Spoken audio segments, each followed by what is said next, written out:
Hai semua, hari ini cikgu akan ajar haba peneutralan menggunakan dua buku dalam video ini, iaitu buku teks kimia tingkatan 5 dan buku revisi 360 by Derek Lim. 4.4 Haba peneutralan. Untuk soalan pengiraan bagi haba peneutralan tidak jauh beza dengan haba penyesaran dan haba pemendakan. Kita tengok dulu, fahamkan dulu apa yang dimaksudkan dengan haba peneutralan. Haba peneutralan ialah perubahan haba apabila 1 mol air terbentuk.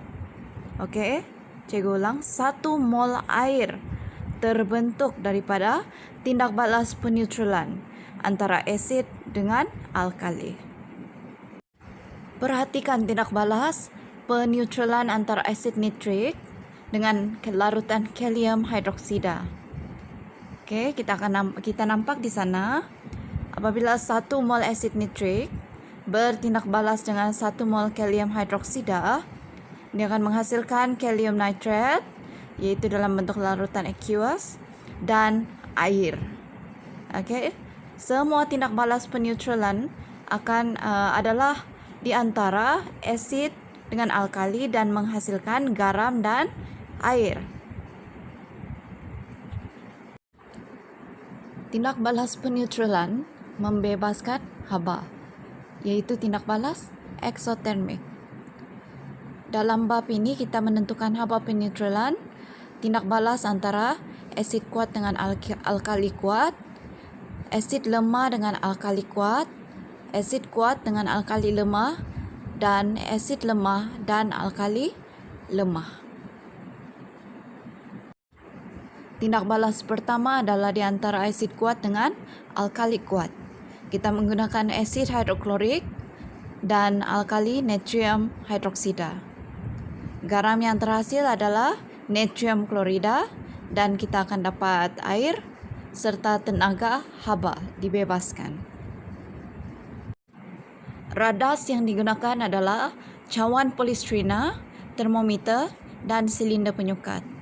Bahan asid hidroklorik 1.0 mol per dm padu dan larutan natrium hidroksida 1.0 mol per dm padu. Pertama, sukat 50 cm padu asid hidroklorik dengan silinder penyukat dan tuangkan asid tersebut ke dalam sebuah cawan polistrina.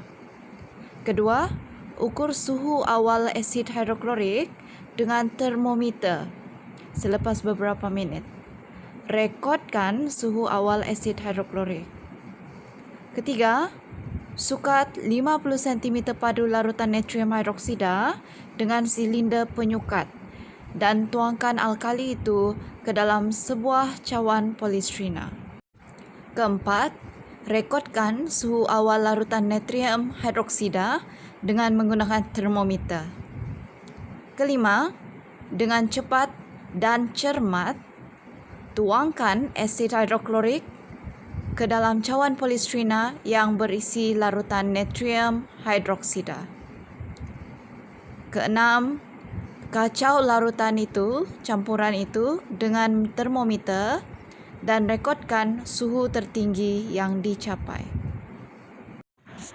Bagi tindak balas antara asid kuat dengan alkali kuat, secara teori dia, haba yang dibebaskan ialah 57.3 kJ per mol. Walau bagaimanapun, biasanya apa yang berlaku dalam eksperimen sebenar, nilai haba yang kita perolehi adalah lebih rendah daripada nilai teori. Ini disebabkan kita boleh mengandaikan bahawa terdapat haba yang telah dibebaskan ke persekitaran. Okay, jadi dia tidak sama sudah dengan teori.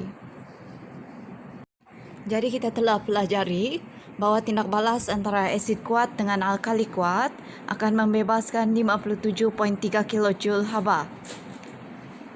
Untuk asid kuat dengan alkali lemah, nilai teori dia ialah 51.5 kJ per mol. Untuk asid lemah, bertindak balas dengan alkali kuat, nilai haba peneutralan secara teori ialah 55.2 kJ per mol. Dan untuk alkali lemah bertindak balas dengan asid lemah, nilai haba peneutralan secara teori adalah 50.4 kJ per mol. Jadi kita lihat di sini, asid kuat dan alkali kuat secara teori dia akan membebaskan haba peneutralan yang paling tinggi, diikuti dengan asid lemah, alkali kuat, dan seterusnya alkali lemah, asid kuat, dan haba peneutralan yang paling rendah dibebaskan secara teori adalah di antara asid lemah dan alkali lemah. Kita pergi kepada penghitungan haba peneutralan menggunakan contoh 4.6 dalam buku teks. Raja 4.18 menunjukkan suhu awal 50 cm padu asid etanoik, 2.0 mol per dm padu, 50 cm padu larutan natrium hidroksida, 2.0 mol per dm padu, dan suhu tertinggi larutan campuran yang dicapai. Hitungkan haba peneutralan bagi tindak balas itu. Untuk menghitung perubahan haba jisim larutan, kita ambil kedua-dua itu 50 dan 50 ditambah, dan oleh kerana dia masih lagi dalam bentuk isi padu, kita kena darab dengan ketumpatan. Okey, ketumpatan yang diberi adalah 1 gram per cm padu, so kamu akan dapat 100 gram. Purata suhu awal. Oleh kerana kedua-dua larutan mempunyai suhu yang sama, so tidak susahlah. Kamu boleh ambil terus 28 darjah Celsius sebagai suhu awal larutan. Perubahan suhu pula adalah 40 darjah Celsius, iaitu suhu akhir ditolak dengan suhu awal 28 darjah Celsius, kamu akan dapat 12 darjah Celsius. So itu adalah perubahan suhu theta. Jadi perubahan haba iaitu MC theta, kamu masukkan semua maklumat yang kamu sudah kira sebelum ini. 100 gram muatan haba tentu 4.2 joule per gram per degree Celsius, darab dengan 12 darjah Celsius, which is theta. Kamu akan dapat 5040 joule. Definisi haba peneutralan adalah haba yang dibebaskan apabila 1 mol air terbentuk. Remember that kan? 1 mol air terbentuk. So, kita fahami soalan dan kita hitung bilangan mol air yang terbentuk. So, tengok di sana bilangan mol ion hidrogen sama dengan bilangan mol asid etanoik. Oleh itu, kita guna formula MV per 1000